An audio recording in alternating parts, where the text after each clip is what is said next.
जय माता जी। आइए हम सब मिलके प्रथम दिवस माँ शैलपुत्री का कथा श्रवण करते हैं। माता रानी का पूजन वंदन करते हैं। प्रतिदिन माता रानी शैलपुत्री का घी का भोग लगता है। माता जी को घी का भोग लगाना चाहिए। माँ दुर्गा अपने पहले स्वरूप में शैलपुत्री के नाम से जानी जाती हैं। पर्वतराज हिमालय के यहाँ पुत्री के रूप में उत्पन्न होने के कारण इनका यह शैलपुत्री नाम पड़ा था। वृषभ स्थिता इन माता के दाहिने हाथ में त्रिशूल, बाएं हाथ में कमल पुष्प सुशोभित है। यही वह 9 दुर्गा में प्रथम दुर्गा है। अपने पूर्व जन्म में यह प्रजापति दक्ष की कन्या के रूप में उत्पन्न हुई थी, तब इनका नाम सती था। इनका विवाह भगवान शंकर जी से हुआ था।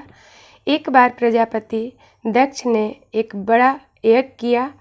उसमें उन्होंने सारे देवताओं को अपना अपना यज्ञ भाग प्राप्त करने के लिए आमंत्रित किया, किंतु शंकर जी को उन्होंने इस यज्ञ में निमंत्रण नहीं भेजा।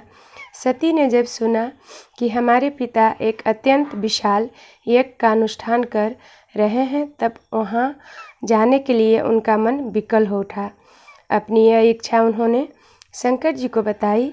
सारी बातों पर विचार करने के बाद शंकर जी ने कहा, प्रजापति दक्ष किसी कारणवश हमसे रुष्ट हैं। अपने यज्ञ में उन्होंने सारे देवताओं को निमंत्रण किया, उनके यज्ञ भाग में भी उन्होंने समर्पित किए हैं, किंतु हमें जानबूझकर नहीं बुलाया है, कोई सूचनात्मक नहीं भेजा है। ऐसी स्थिति में तुम्हारा वहाँ जाना किसी भी प्रकार श्रेयस्कर नहीं होगा। शंकर जी के इस उपदेश से सती का प्रबोध नहीं हुआ। पिता का यज्ञ देखने वहाँ जाकर माता और बहनों से मिलने की उनकी व्यग्रता किसी प्रकार भी कम न हो सकी। उनका प्रबल आग्रह देखकर भगवान शंकर जी ने उन्हें वहाँ जाने की अनुमति दे दी। सती ने पिता के घर पहुंचकर देखा कि कोई भी उनसे आदर और प्रेम पूर्वक बातचीत नहीं कर रहा है। सारे लोग मुंह फेरे हुए हैं। केवल उनकी माता ने स्नेह से उन्हें गले लगाया। बहनों की बातों में व्यंग और उपहास के भाव भरे हुए थे। परिजनों के इस व्यवहार से उनके मन को बहुत क्लेश हुआ। उन्होंने यह भी देखा कि वहाँ चातुर्दिक भगवान शंकर जी के प्रति तिरस्कार का भाव भरा हुआ है। दक्ष ने उनके प्रति कुछ अपमानजनक वचन भी कहे। यह सब देखकर सती का हृदय क्षोभ, ग्लानि और क्रोध से संतप्त हो उठा। उन्होंने सोचा, भगवान शंकर जी की बात न मान यहाँ आकर मैंने बहुत बड़ी गलती की है। वह अपने पति भगवान शंकर के इस अपमान को सह न सकी। उन्होंने अपने उस रूप को तत्क्षण वहीं योगिनी द्वारा जलाकर भस्म कर दिया। वज्रपात के समान इस दारुण दुखद घटना को सुनकर शंकर जी के क्रुर हो अपने गणों को भेजकर दक्ष के उस यज्ञ का पूर्णतः विध्वंस कर दिया। सती ने योगिक द्वारा अपने शरीर को भस्म कर अपने जन्म में शैलराज हिमालय की पुत्री के रूप में जन्म लिया। इस बार वह शैलपुत्री नाम से विख्यात हुई। पार्वती, हेमवती भी उन्हीं के नाम है। उपनिषद की एक कथा के अनुसार उन्होंने हेमवती रूप से देवताओं का गर्भ भंजन किया था। शैलपुत्री देवी का विवाह भी शंकर जी से हुआ है।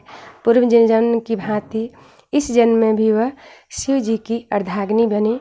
वह 9 दुर्गाओं में प्रथम शैलपुत्री दुर्गा का महत्व और शक्तियाँ अनंत है। नवरात्र पूजन में प्रथम दिवस इन्हीं की पूजा और उपासना की जाती है। इस प्रथम दिन की उपासना में योगी अपने मन को मूलाधार चक्र में स्थित करता है। यहीं से उनकी योग साधना प्राप्त होता है। बोलिए जय माता की जय। माता रानी की 9 दिन जरूर छोटी छोटी भजन करना चाहिए। आइए हम सब छोटी सी भजन करते हैं, आप लोग भी मेरे साथ गाइएगा। जगदम्बा घर में दीपक अंबारी है, जगदम्बा घर में दियरा हमारे लिए सोने के दीपक कपूर की बाती मैया की आरती उतार लिए। जगदम्बा घर में दियरा हमारे लिए, जगह तारन घर में दियरा हमारे लिए। सोने सिंहासन रतन जड़ी आसन, सोने सिंहासन रतन जड़ी आस मैया के आसन बैठाए ले है। जगदम्बा घर में दियरा हमारे लिए, जगह तारन घर में दियरा हमारे लिए।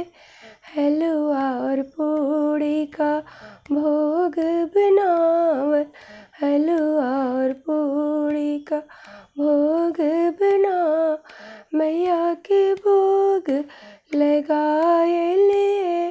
जगदारन घर में दियरा हमारे लिए, जगदम्बा घर में दियरा हमारे लिए।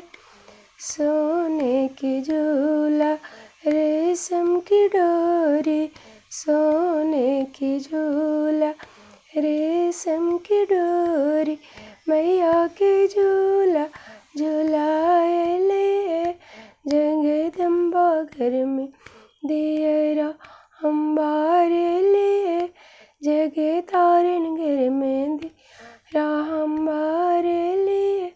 जय माता जी, जय माँ दुर्गे। इसी तरह अगले हर रोज़ की कथा का वीडियो मैं अपलोड करूँगी, ज़रूर सुनिएगा।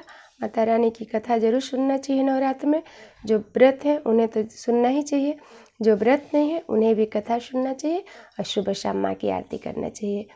जय माँ दुर्गे।